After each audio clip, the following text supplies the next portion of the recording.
All right, let's go to John chapter number 10. John chapter number 10 this morning. We last left off in John 9:41, the end of chapter 9. That was during the Feast of Tabernacles. The Feast of Tabernacles is roughly September. It's about 6 months before the crucifixion of Jesus.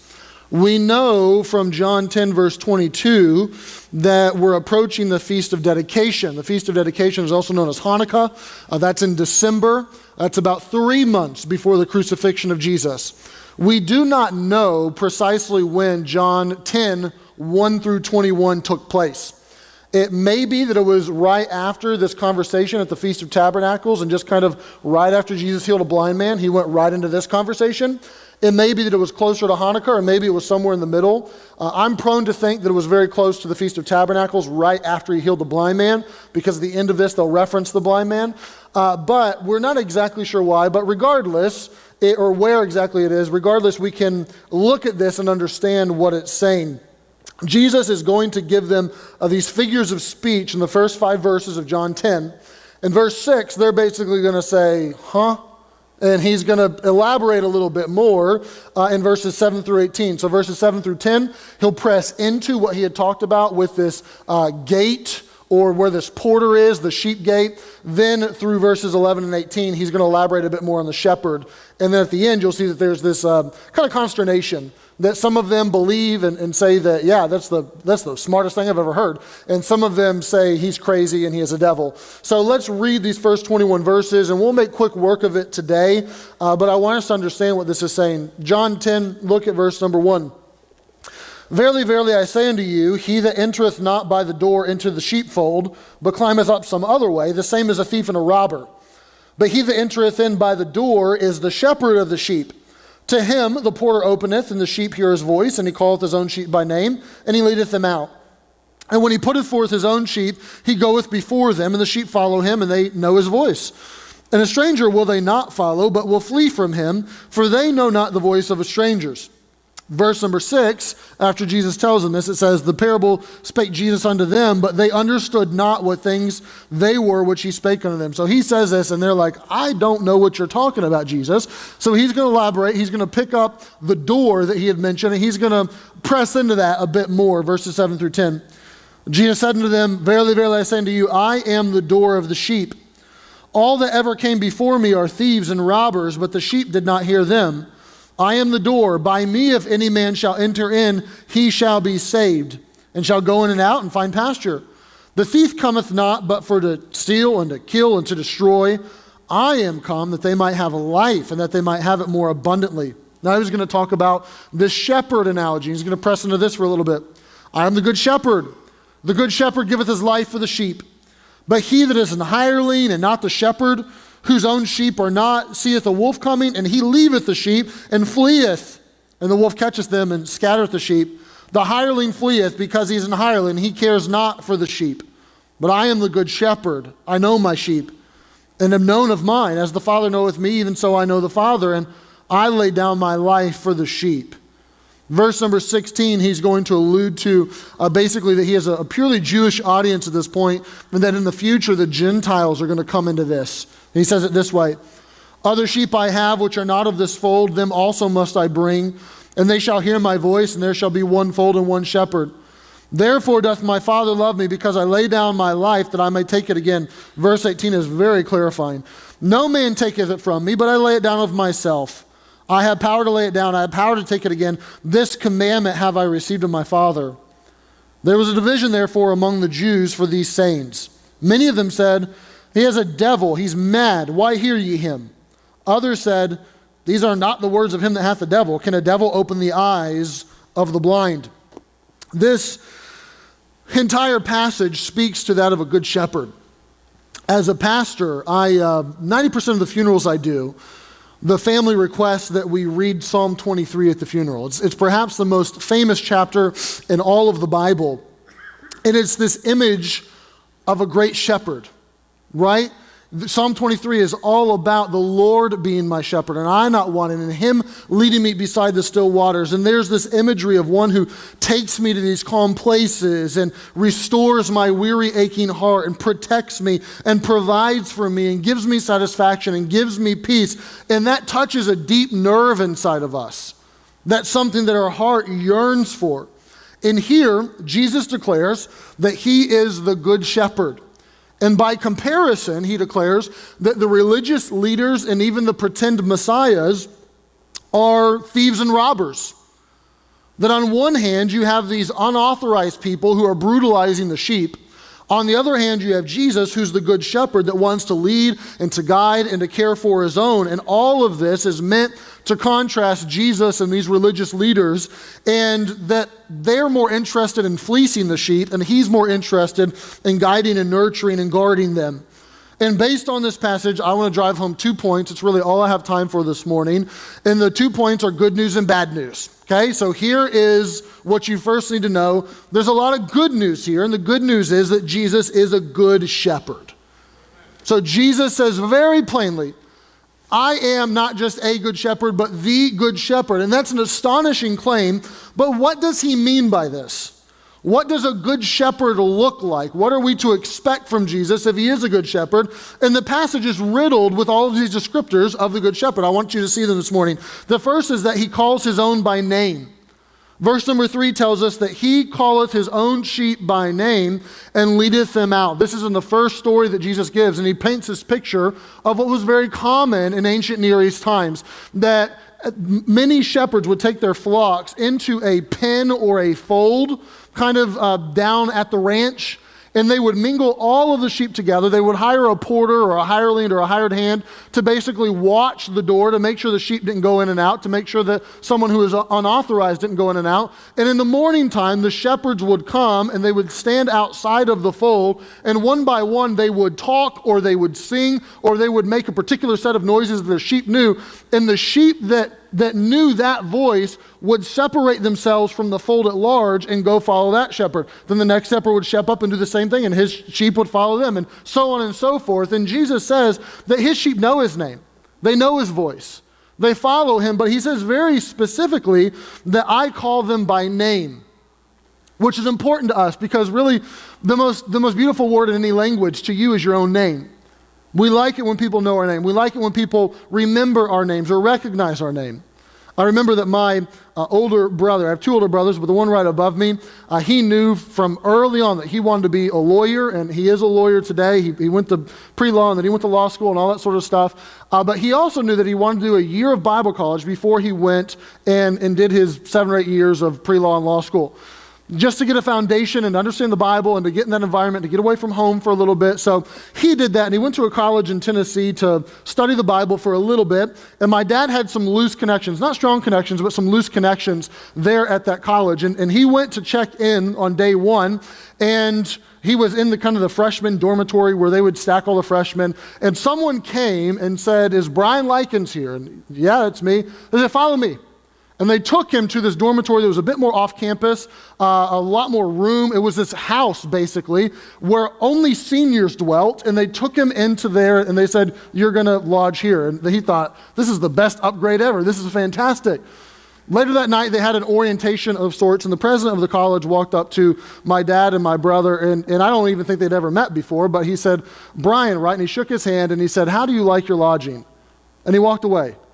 And it meant something to my brother, but my dad came back home, and you would have thought that someone had just hung the moon for my father. He thought it was the greatest thing in the world, that here was this guy that had a little bit of recognition, had a little bit of clout, that knew his name and called his name and somehow favored him or somehow gave him a benefit of some sort.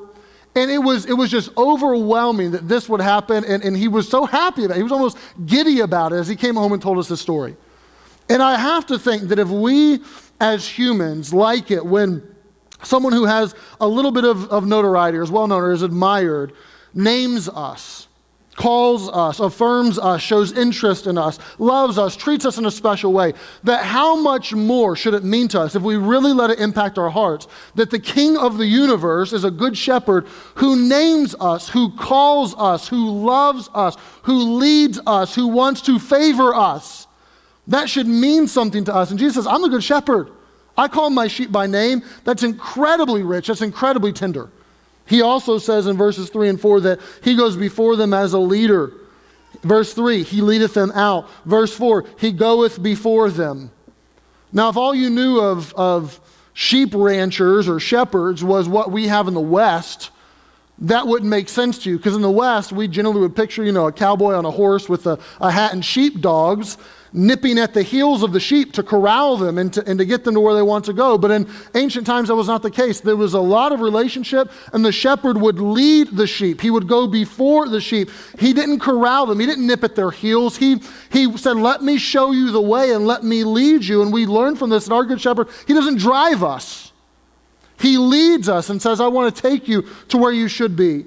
We learn that he offers salvation in verses 7 and 9. He says, I'm the door of the sheep. Then in verse 9, he elaborates and says, I'm the door. If any man enter in, he shall be saved. What does that mean? Well, a door is that which secures. A door is that which divides even. A door gives you access to something else. And Jesus says that I'm the door. If you got out into a pasture where you weren't kind of back home on the ranch, it was very common for a shepherd to try to make a makeshift pen, and he would be the porter. He would lay in the opening, and he would be the door that the sheep could go in and out, or someone else could go in and out. And Jesus, to say that I'm the door and I'm the good shepherd are not mutually exclusive. Those work together very nicely. And Jesus says, I'm the door, and enter in by me, you shall be saved. I'm the access point to salvation. If you want this, it has to be through me. Very similar to John 14, where Jesus says, I'm the way, the truth, and the life, and no man comes to the Father but by me. This is a proverbial way of insisting that he and he alone is the way to eternal life. And if you want salvation, you have to go through him, and he offers it to those that will go by him. We're told in verses 9 and 10 that he gives abundant life. Verse 9, we see that if you come to me, you'll go in and out and find pasture. That you'll find the nutrition that you need. I'll lead you to it. Verse 10, he says that the thief comes but for to steal and to kill and destroy, but I'm come that they might have life and that they might have it more abundantly. With other people, with other leaders, there's death and there's destruction that awaits you, but with me, follow me, I have life for you, abundant life. Now that doesn't mean an abundance of stuff. That doesn't mean even an abundance of relationships. It means that this is life spent with the Good Shepherd, and this is an abundant life where he leads and provides and guides and protects me. Abundant life is Jesus removing your guilt and your shame. Abundant life is Jesus giving you a home in heaven. Abundant life is Jesus empowering you with the Holy Spirit to walk day by day. Abundant life is being in a world of chaos, but having a peace that possesses your heart. And he says, I, as a good shepherd, come to offer this to my sheep. We're told in verses 11, 15, 17, 18 that he sacrifices his life. And that's kind of the grand theme of the whole Good Shepherd narrative. We're told in verse 11 that the shepherd gives his life for the sheep. Verse 13, I lay down my life for the sheep. It says, if there's any doubt that I'm a good shepherd, watch me sacrifice my life for the sheep. That months later, they could look at the shepherd and say, shepherd, what are you doing up on that cross? And the shepherd could say, for the sheep. I'm sacrificing my life. I take their place. I substitute myself. I'll die in the dark so that they can live in the light. I'll take their punishment so that they can take my reward. I'll take the cross. They can have the crown. I will do this for the sheep. I'll give my life for them. He who's inconceivably glorious, he who's inconceivably great, says, I will lay down my life for the sheep. And then he says in verses 17 and 18, I love the clarity of this. Therefore doth my Father love me, because I lay down my life that I might take it again. Talking about the resurrection. No man taketh it from me, but I lay it down of myself. I have power to lay it down. I have power to take it again. Now, I could preach a whole sermon on this, but what Jesus is saying is that me going to the cross is not me being trapped in a scenario that I did not see coming. This is not something that's going to be a whoops. I have power over my own life, and I will lay it down, and I will take it up, and I will do that on my own time. Acts 4 tells us that Herod and that Pilate and that the Jewish and the Gentile leaders all were acting on their own accord, but not really on their own accord, and that they were actually acting according to the counsel of God that had been determined before the foundation of the world. We're told in 1 Corinthians 2 that had the princes of the world known the hidden wisdom of the cross, then they wouldn't have crucified the Lord of glory. But God had a plan that predated even the foundation of the world, that he knew that this was going to happen, and this is working. Jesus is not, someone's not taking something from him. He is giving his life on his own time, of willingly, volitionally choosing. I'll lay it down, I'll take it up again. We're told that Jesus knows his sheep completely, verse 14 and 15, an astounding statement. He says, I'm the good shepherd, and I know my sheep, and I've known of mine. And to help us understand what he means by this, he says, as the Father knoweth me, even so I know the Father. Now that is striking. All through John, the evangelist has worked hard to get us to see that there's no daylight in between the Father and the Son. That what the Son does is in complete unity, in complete sync, in complete harmony with the Father, that he knows the Father and the Father knows the Son, and there's nothing that separates them. There's full knowledge between them, and he leans into the deity of Jesus and the triunity of God and tells us that over and over. And then Jesus takes that relationship as the Father knows the Son and the Son knows the Father, and says, in a similar way, I know my sheep. And then he says that we could know him, that he invites us into this relationship, and that's full knowledge. That's complete knowledge. That is him saying that I know everything there is to know about my sheep. There's nothing that surprises me. You can know, if that's true and you have a good shepherd in Jesus, that you're not surprising him. You may surprise yourself, but you're not going to give him a moment where he says, I had no idea that would come out of you. What in the world happened to you? You are far more depraved than I thought you were. That won't happen because he knows you to the bottom. He understands your sheepishness. One author said it this way: he knows us to the bottom and he loves us to the sky, because here he is laying down his life for the sheep that he knows oh so well what's inside of them. We're told that he protects in verses 12 and 13. He says there's hirelings who, when the wolves come, they run away. They flee. They won't stand their ground. They won't defend the sheep.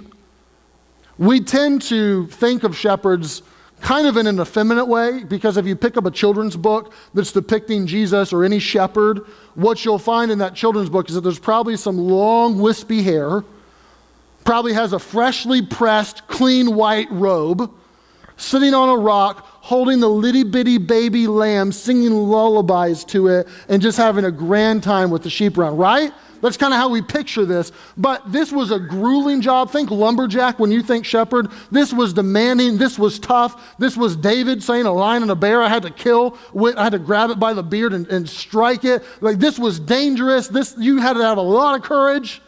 He says, I'm a good shepherd. I'm not running away. I will protect. I'm here. Shepherd had to be fierce at times.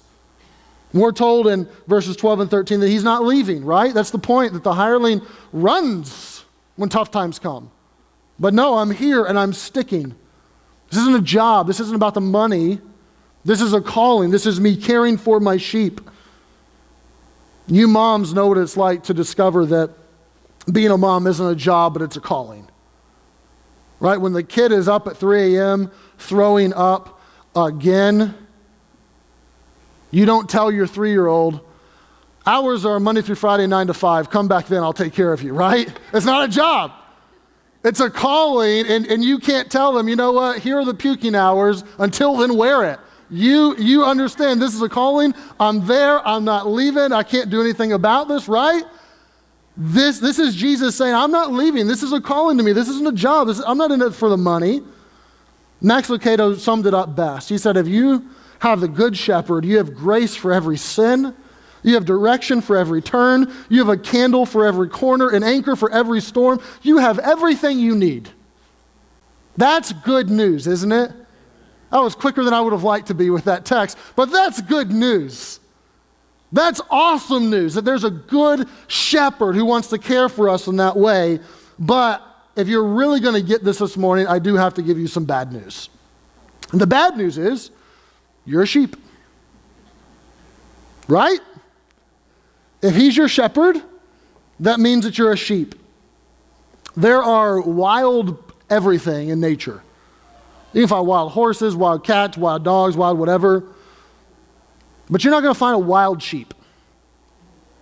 Why? Because sheep are too dim-witted and too helpless to be wild. You take one of your pets or one of your animals and turn them loose, one of two things happens. They're smart enough to come back home, or they're conniving enough to go fend for themselves and live out there in the wild. But do that with a sheep, game over.